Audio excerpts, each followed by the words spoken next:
Vou me levantar para melhor enxergar todo mundo. Bom dia para nós. Em primeiro lugar, uma satisfação muito grande estar aqui em Aracaju.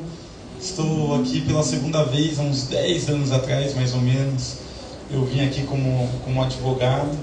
Fui naquele presídio que tem ali em Santa Maria, né? E presídio privatizado, inclusive, né?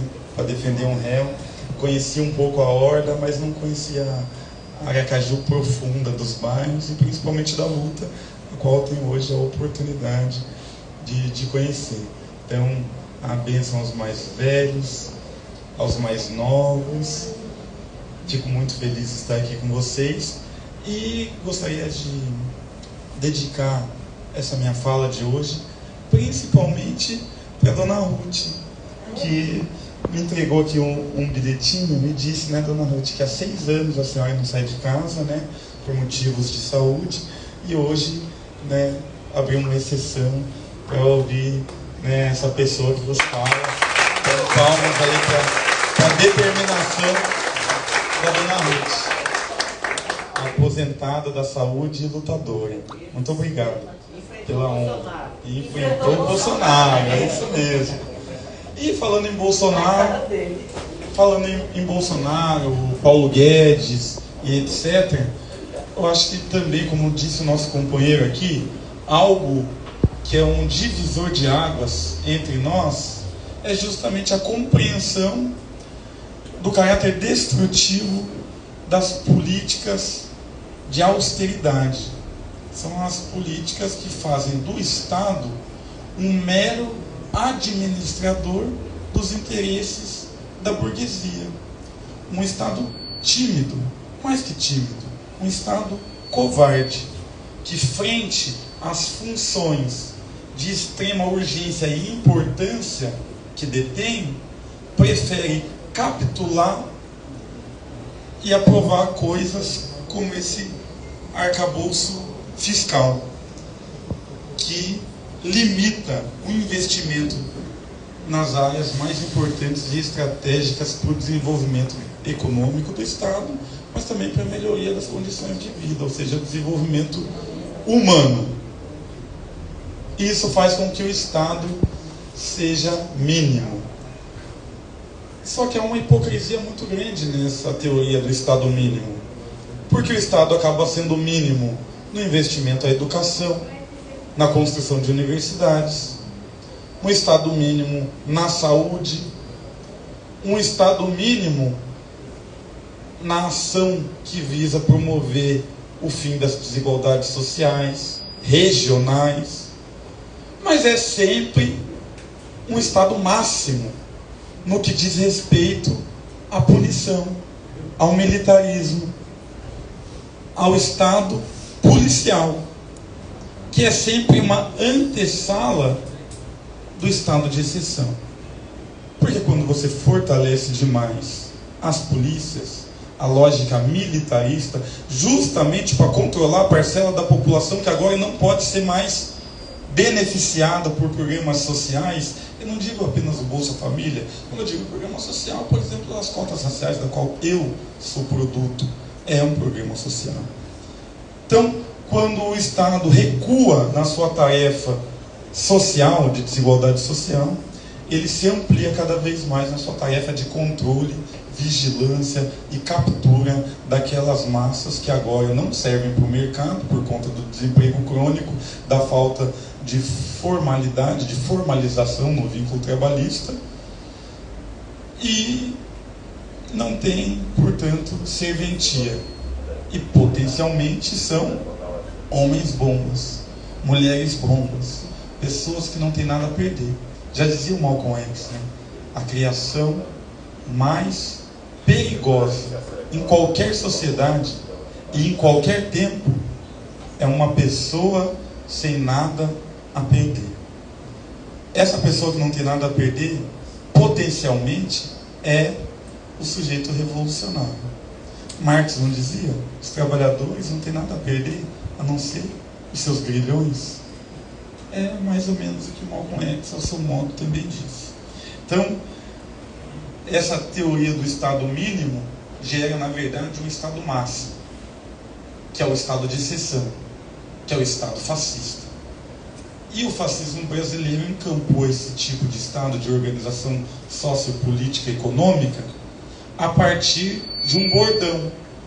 Qual foi o bordão que levou o então candidato Bolsonaro à viabilidade em primeiro lugar, né?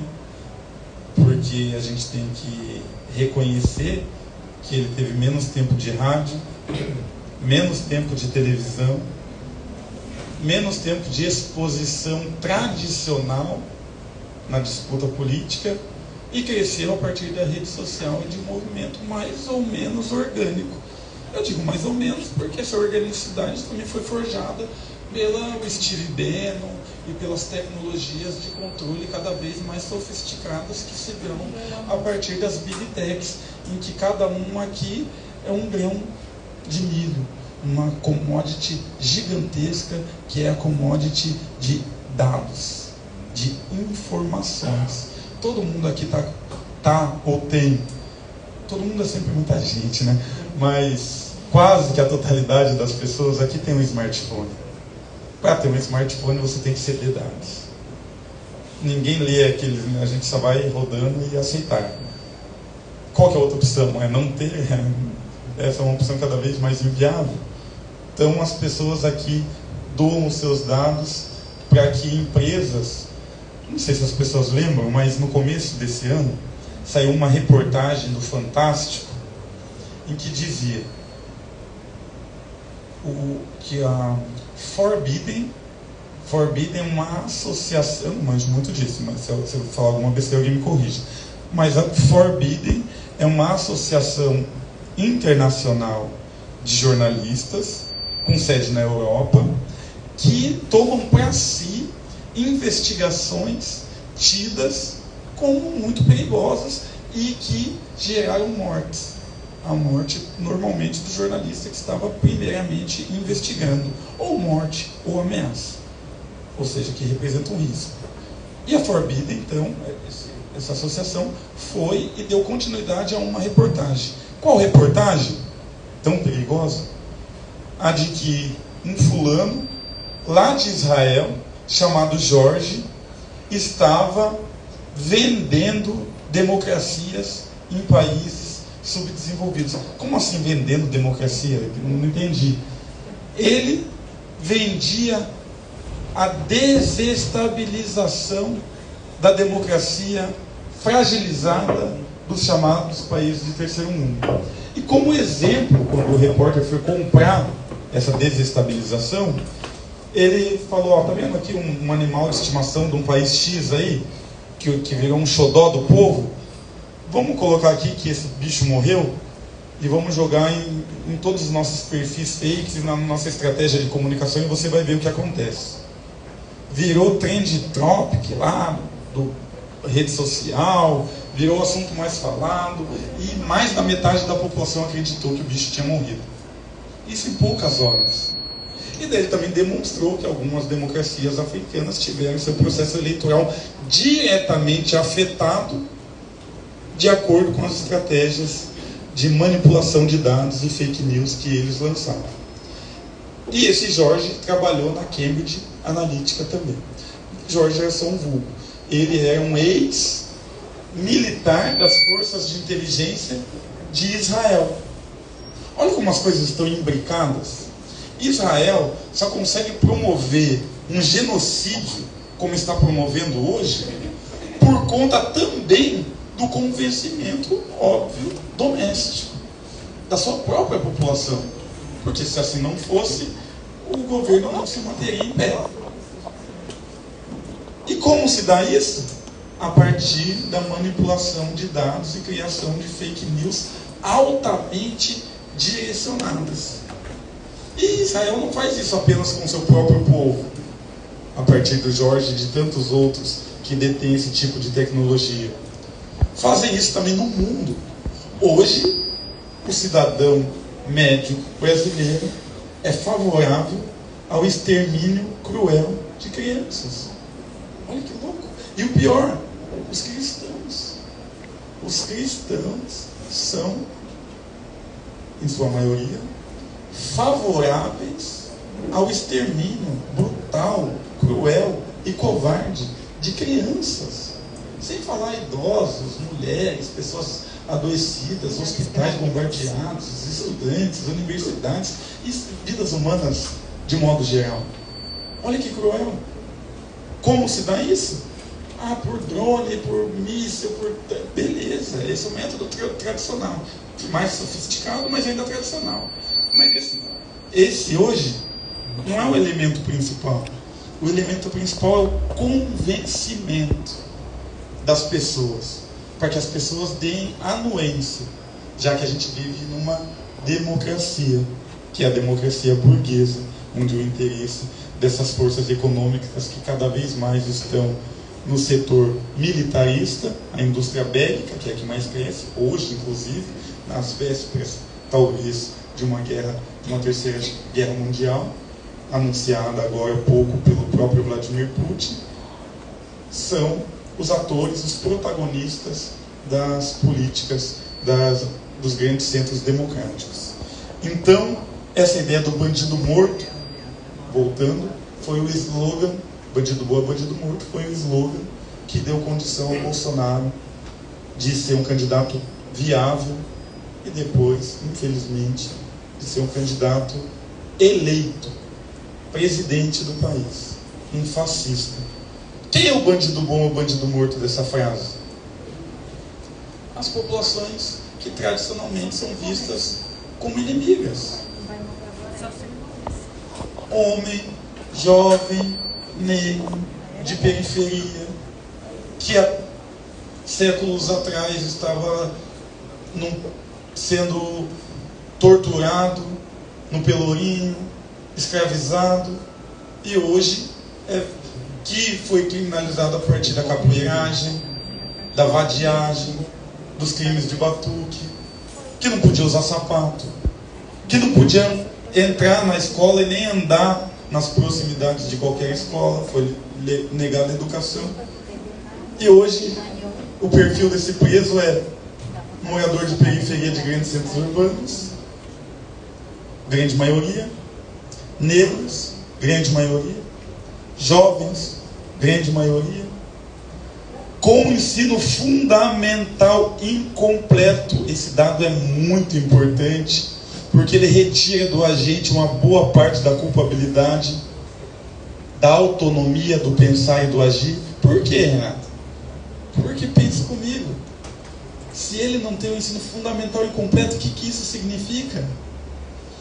Que o Estado, quando ele é criança, não deu a ele condições de estudo, de educação formal, para exercer minimamente a sua cidadania, para compreender. E nós sabemos que compreender é aprender, é controlar, é dominar. Assim o ser humano fez com a natureza. Compreendeu os mecanismos e, de alguma forma ou outra, controlou. Mais ou menos, né? A gente veio pelos... Mas esse é o processo. Não foi dada essa oportunidade para essa criança. O Estado falhou. A comunidade não conseguiu, porque estava fragilizada. E a família já vem, normalmente, famílias unilaterais, compostas só pela mãe, excepcionalmente só pelo pai, com grandes problemas tradicionais de um processo de sobrevivência num país que foi o último a abolir a escravidão e que criminalizou a existência negra desde então. Então esse jovem, que é visto como grande perigo da nação, na verdade, ele é daquele ato, não importa qual ato seja, mas daquele ato criminoso que ele comete, o Estado é corresponsável. Tem uma culpabilidade que não é assumida. Pelo contrário, ao invés do Estado assumir a sua parcela de responsabilidade no ato criminoso daquele indivíduo, o Estado faz pior. Diz, não, tolerância zero para essas pessoas. A partir de agora não tem mais Código Penal, não tem Constituição, não tem lei. A partir de agora tem Bandido bom é bandido morto. O policial da esquina tem o poder não de respeitar e fazer a lei ser cumprida. O policial da esquina tem poder de criar uma nova lei, de investigar, julgar, punir e executar sumariamente, sem direito à defesa. Dando tanto poder para a polícia, fortalece o Estado paralelo, a milícia. E quem é o representante da milícia? O próprio Bolsonaro. Então, Bolsonaro é o emblema, é o melhor exemplo possível do Estado mínimo. E o que ele fez? Paulo Guedes: não mexo, não brigo, não critico, tem autonomia para absolutamente tudo como representante dos banqueiros, do capital financeiro. Nunca foi criticado, e em hipótese alguma o governo Bolsonaro retiraria Paulo Guedes. Ele mesmo disse isso. Por quê? Porque o que os banqueiros querem? Querem que tudo se exploda, que todo mundo seja morto, preso, destruído, desde que a taxa de juros do Banco Central e as políticas econômicas de austeridade, de arcabouço fiscal e etc. continuem vigorando e o lucro deles seja máximo. E o que o Bolsonaro quer? Dane-se economia, dane-se bem-estar de qualquer um.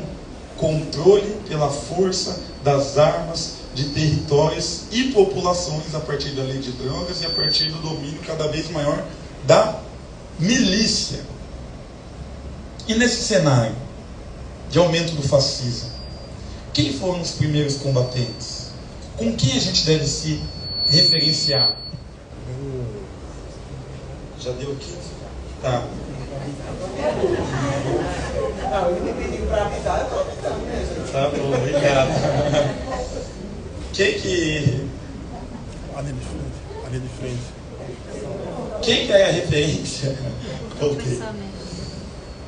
Quem foram os primeiros combatentes? O fascismo, quando ele se instaura, ele não se instaura primeiro na universidade, no parlamento, nos centros de produção de saber, ou nos centros de produção e reprodução do poder. Claro que não. Claro que não. O fascismo chega primeiro nas margens, nas periferias, nos territórios, porque lá estão as vidas tidas como descartáveis, indignas de viver, de exercer cidadania, e historicamente no nosso país. Por isso o caráter do nosso fascismo é diferente do fascismo europeu. Não havia bandido bom e bandido morto com Mussolini. Não havia bandido bom e bandido morto com Hitler. Tem que haver essa distinção no pensar, no classificar, no compreender. Porque não é o mesmo fenômeno. Para a Alemanha, o grande problema eram os judeus, que inclusive, em grande medida, eram protagonistas do capital financeiro, do dinheiro, do capital. E como é uma crise capitalista, como sempre é o fascismo é o próprio capitalismo desnudo em momentos de crise. Então eles disseram, pô, é o não alemão que está aqui com mais dinheiro que a gente. Na Itália, quem? O comunista, o anarquista, o subversivo que atenta contra a propriedade privada, contra os bons modos e a tradição cristã italiana. Essa pessoa tem que ser eliminada. É um não humano, é um não sociável. Mas para nós, o jovem, negro, pobre, de periferia, esse ser que sempre inspirou medo nas elites brancas, coronelistas, como é, por exemplo, a de Aracaju. Esse estado mínimo, eu tenho a raiz aqui, né, no sertão paraibano, em São José de Princesa. A minha mãe é do sertão paraibano, de uma cidade ao lado de Princesa Isabel, que se chama São José de Princesa, na fronteira com Pernambuco, Serra Talhada, Manaíra, aquelas quebradas para quem conhece. Lá era estado mínimo. Não tinha intervenção do Estado. Não tinha política pública para o Estado até um bom tempo atrás na história do nosso país. Eu fui morar no sul, no Paraná. Vivi numa periferia, que também é estado mínimo. Um deserto de direitos. Essa vivência das pessoas das periferias que lutam contra o fascismo, dos desertos, como é o sertão, um deserto literal, mas também um deserto de direitos, né? A Caatinga é o nosso deserto aqui, né?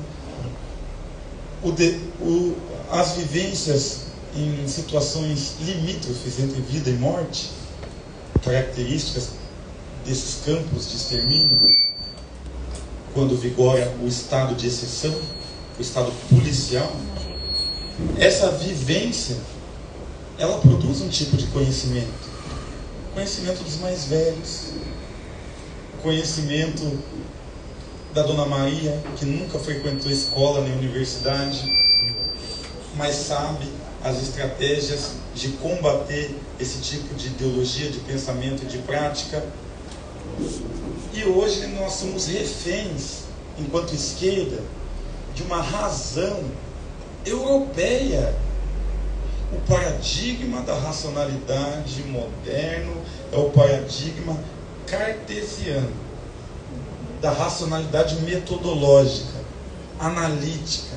O que nós chamamos de razão hoje é uma convenção do que seria a razão de acordo com as teorias, a epistemologia, a filosofia, a sociologia, etc., europeia, muito influenciada pelo positivismo. E o positivismo era uma teoria racista, evolucionista, que dizia que todas as sociedades, em determinado momento, estariam no mesmo lugar. É uma mesma linha de desenvolvimento.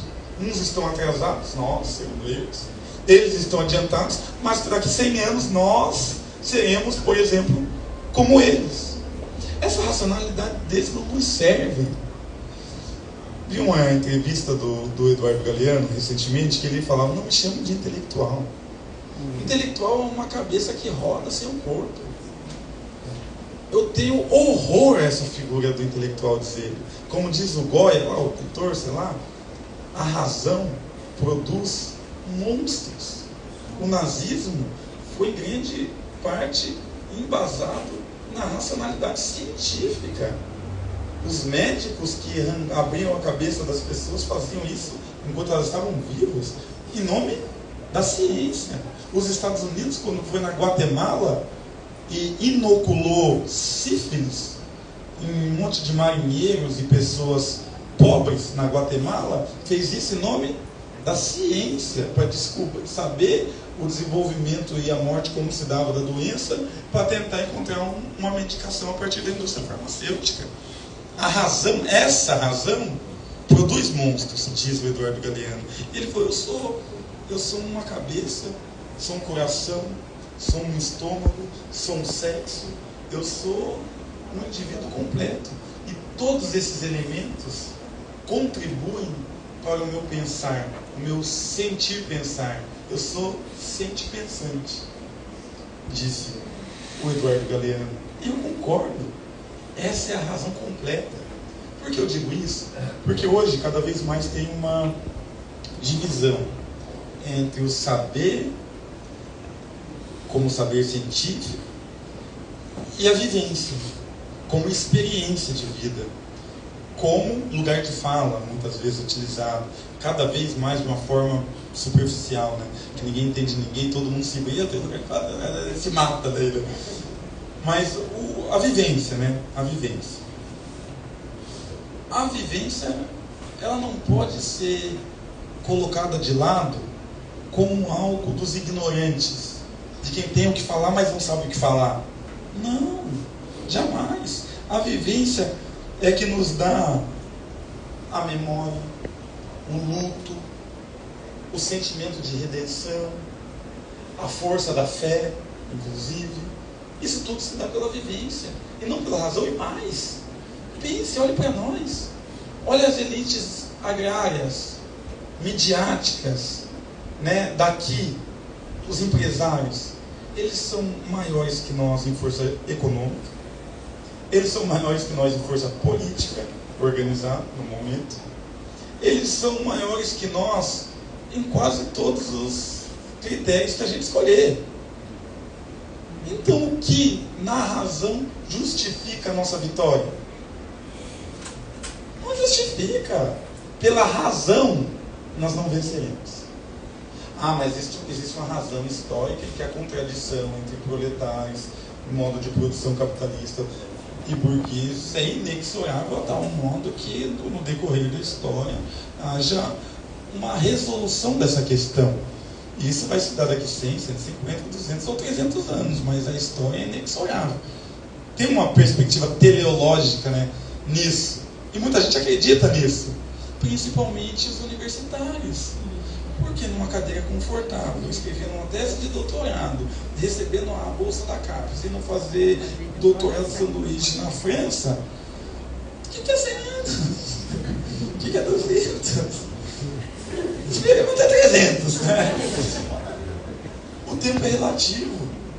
Depende de que lado da porta do banheiro você está.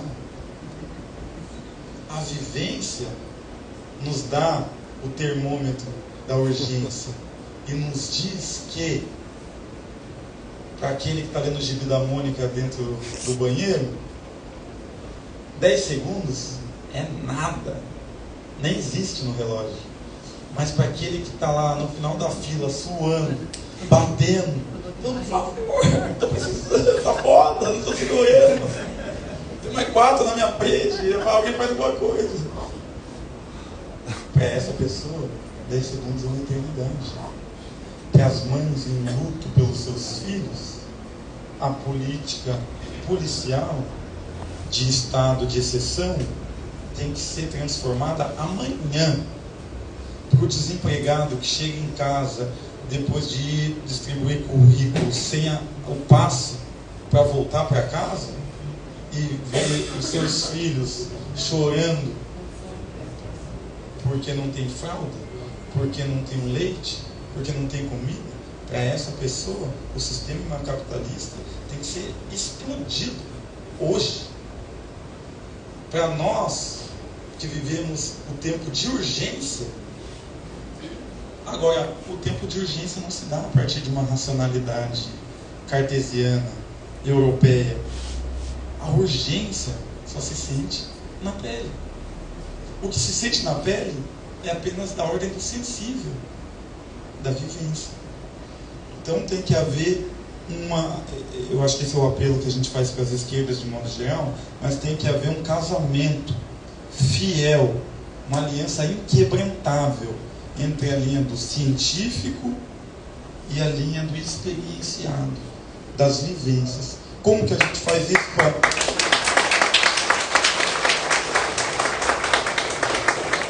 Agora, para terminar aqui, meu último, né? Como que se faz isso? Na prática. Porque beleza, Renato, esse discurso está bonito, está legal, daí até uma poesia. Mas na prática, como que eu faço isso acontecer? Simples. Simples. Tem aquele poema do Manuel Bandeira, né? Meu amor por você dói. É simples. Como a poça de água refletida na pupila de um cão. Como o café e o pão, alguma coisa assim, né? Mas é alguma coisa assim, né? Mas é isso, é simples a saída. O que o Marx nos disse sobre o pensar? A teoria marxista nos diz. Fala o seguinte, fala que a proeminência ontológica, ou seja, a importância central se dá não no pensar. Nós não somos existentes porque pensamos. Mas é uma outra discussão, além da prática, mas eu também falo com isso, com a prática. Mas ele diz que o nosso reino não é o do pensar. Antes de humanos, somos animais. E na condição de animais, de seres viventes, só existe uma coisa que mantém o animal: o reino do estômago. Nós antes somos estômago, para depois ser mente. Se ninguém aqui pensar, e infelizmente uma boa parte da parcela da população brasileira não pensa, reproduz o que vê na televisão e agora o que vê na internet e no WhatsApp, mas vivem e até votam. Agora, se não comer, alguém vive ou vota? Não. A proeminência está no estômago, no reino do estômago. Como a gente pode fazer isso acontecer na prática? Cozinhas comunitárias. A gente tem a obrigação de espalhar em todo o nosso país o coração da nossa atividade. Eu digo isso porque nós, enquanto núcleo periférico, fazemos isso em uma experiência de êxito, por isso eu me sinto até na obrigação de compartilhar. Mas quem sou eu para cagar regra, né? Mas na nossa experiência, as cozinhas comunitárias são o coração da luta política. Porque você chega, você alimenta aquele que tem fome, você faz a pessoa começar a refletir depois de estar saciada e age num ato de solidariedade que começa a discutir, inclusive, o porquê do problema da fome, o porquê do problema da moradia naquela região onde se tem fome, que normalmente também não tem a moradia regularizada. E é também normalmente o mesmo território onde os filhos das mães, das Donas Marias, herdeiras de um processo de sabedoria ancestral que vem do pós-escravidão, estão sendo presos, estão sendo mortos. É o lugar onde as lutas se encontram e convergem, a luta de classe, a luta racial, a luta de gênero, convergem no território. E é a forma com que você chega no território fazendo uma cozinha comunitária, uma forma solidária e que consegue estabelecer diálogo imediato com a comunidade, com o tempo peneirando e formando lideranças na própria comunidade. É um modo de inserção que foge daquela coisa professoral de chegar, olha, a luz do conhecimento está aqui, por favor, nos sigam. Para mais informações, nossa universidade fica lá no endereço, tá? Não! Por isso os movimentos sociais são tão importantes para ocupar e dar um caráter verdadeiramente de luta para o nosso partido. Por isso eu fico tão feliz de estar aqui nesse lugar. Obrigado.